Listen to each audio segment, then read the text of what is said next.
Yes, yes, y'all. It don't stop. To the beat, y'all. It don't stop. No free. I don't know shit. I don't know words or nothing. Y'all know that shit. Anyways, in this video today, I will be discussing the best controller settings to help you in NBA 2K23. And in this video, hopefully, you know what I'm saying, it helps you guys not only with shooting, but also defense, you know what I mean? The 2K23, I believe, is one of the most impactful games as far as allowing the user to have more control over how they maneuver in the game, whether, you know what I mean, whether it be on offense, attacking the rim, shooting, or playing defense. And there's a lot that you can do in the game, and I'm gonna give you some of those tips and tricks that I use, you know what I'm saying? So I drop 30 plus, plus per game, whether it be in the rec or you playing my team. You know, just need to go collect those cards and get those agendas completed. So in the controller settings, we're gonna jump straight to it. A lot of my settings are already set up, so I'm gonna just get straight to the point. You know what I'm saying? I play without the vibration function. I feel like it's a hindrance to some of my maneuvers, and I don't like the feel of it. A lot of times I feel like things are tap touch, based. So in that instance, you know what I'm saying, when I'm playing the game, I don't want to have to feel whether or not, just like the trigger effect, I don't want to feel whether or not I'm doing something right or wrong, which may sound crazy to some, but it does make it a lot easier when you're fighting through the defense on certain drill moves, and you know what I'm saying, and you don't have to feel it in the controller or the trigger effect whether or not, you know what I'm saying, you should be doing that. It's a lot smoother to me. If you haven't tried it, I would say try it. Some people find it effective because it gives them certain cues, but I feel like it's a deterrent for you to do certain things, and that's why I feel like, for me, when I'm attacking the rim and I'm doing certain maneuvers, I'm more decisive, and I'm more decisive with doing that. And a lot of people try to stray away from doing certain moves, and I'll show y'all examples of what I'm talking about, because I get to the rim any way I can. Shot meter off, of course. My shot timing is on shots only. Now, for some people, if you playing my career, you know what I mean, a lot of people playing my career they might put shots.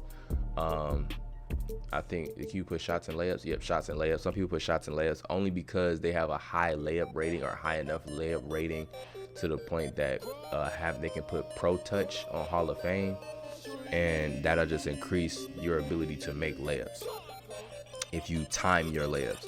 I put mine on shots only just because sometimes I take difficult shots, and I'm a rhythm shooter. If you remember 2K21, I'm a rhythm shooter, so a lot of times I shoot best when I'm shooting off the dribble. I also run Agent 3, you know what I mean? That's like the best badge in the game. If y'all want a tier list for best badges for shooters, I think I have a video up for best shooting badges, or the ones that I use, so y'all can check that out. But Agent 3, and I'm a rhythm shooter, so I like to shoot off the dribble. My shot time and release, I set it to late. I think this is the default for shot time and release. Now, honestly, this is mostly based on your internet. You know what I'm saying? If you got bad internet, just play around with this to see like how your shots are being released. Because that'll like explain like whether or not you gonna make your shots, or how often you make your shots. You could create a chart for it and see like, damn, I only make my shots 50 or 60% of the time when it's on late versus when it's on early. So play around with that.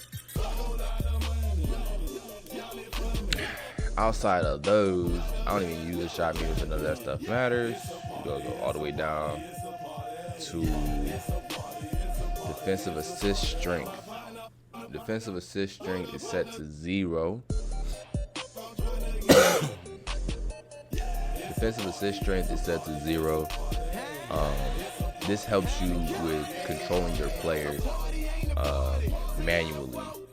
So sometimes the defensive assist strength will help you with bumps, steals, Just doing certain things on defense when you controlling your player. If you playing my career, now if you're playing my team, like right now I'm on my team because I'm trying to just get this free DeMarcus Cousins. You know what I'm saying? That boogie cuz. It's a lot better as far as you playing on ball defense if you know how to play on ball defense manually. And you and when I play on ball defense, I just I cut off slashers. You know what I'm saying? I give them enough space and we bait the pass. We bait the pass and we bait the jump shot. We would prefer, because 2K23, a lot of people can't shoot, especially on my team. People cannot shoot that well. So we try really hard to bait the jump shot. If you're playing against a CPU, baiting the jump shot is golden. They'll almost never make the shit unless they like wide open, or unless you're baiting a offensive player who is historically known for shooting. You know what I'm saying? If you playing somebody that's known for shooting, then they probably gonna make shots that they should make occasionally, especially if you playing on Hall of Fame. But outside of pure shooters, if you bait the jump shot and you get there on time, even if it's 13% contested, they're gonna. Last thing is pass target openness. Now, when I'm playing in the rec or pro-am, I like to do really long passes, and I have LeBron James passing style. So this really just, if you do flashy passes, it really just targets the man that's the most open in that situation in a half-court set. I set this to 98 just because a lot of times you ever be passing to somebody and you directional pass it and then pass it to the wrong person, or you pass somebody that you didn't mean to pass it to. That's because these settings for pass target direction and target distance are set to whatever the default is. I believe it's 50-50, and this and pass target openness is usually like it was. I believe it was like on 6 before I changed it. So you could play around with these depending on like how you play and what you're looking for, because you may find it more helpful to have this target distance or target direction. It's up to you. But outside of that, we just gonna jump into triple threat game right now. I'm running LeBron James, Chris Middleton with Giannis. You know what I mean? Just some budget cards. It's LeBron James. I just picked him up because I like LeBron, and show y'all some examples of defense in my team and shooting settings in my team. A lot of people can't shoot in my team. And I think I pretty much shoot with anybody in my team. So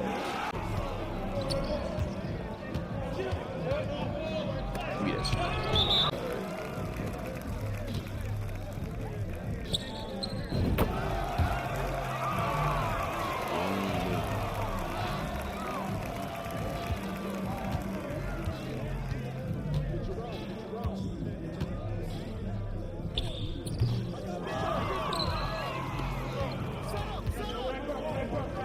Bean.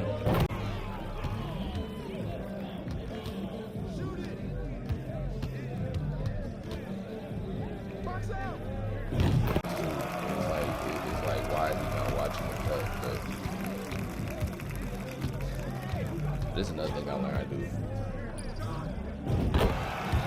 If you hold the left stick back, like for you to back up, it won't do like a complete walk back, but it'll create just enough space and the defender won't move. And if you're doing this against a user, you do a walk back and the defender won't move unless they're a lockdown. They're gonna run up on it. But a lot of times they think you're resetting. Like 91% because that's crazy. They think you're resetting your come on.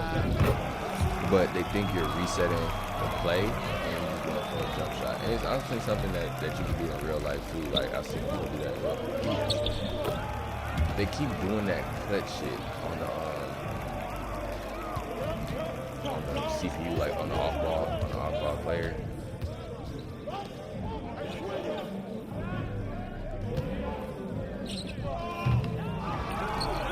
He shouldn't have made that because I wasn't even trying to. go for that.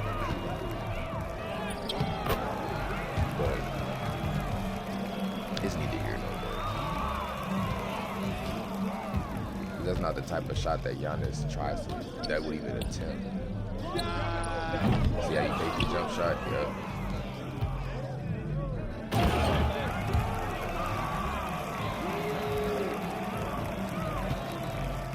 Always bait the jump shot. See, Kiki Vandeweghe is supposed to be like a shooter, so I'm gonna bait the jump shot, right?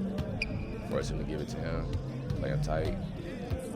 See how we there. He gotta dribble through that. He's not a dribbler. He's not a ball handler. Switch there, switch back. Play it tight. He ain't got nowhere to go. Get that shit out of here. You know what I mean? Not saying that you're gonna slide a whole bunch, you know what I'm saying, having it not on deep, but if you like to control your defender, and I'm gonna just do this just to troll. I'm gonna do a little troll move. He gonna cut back out. I'm gonna sidestep and pull that bit. And I greened it, you know what I mean? And that's Giannis with the 75-3, you know what I'm saying? But yeah, that's some of the settings that'll help you guys just play a little bit better, you know what I'm saying? No trigger effects, no vibration effects, you know what I mean? Shot meter off.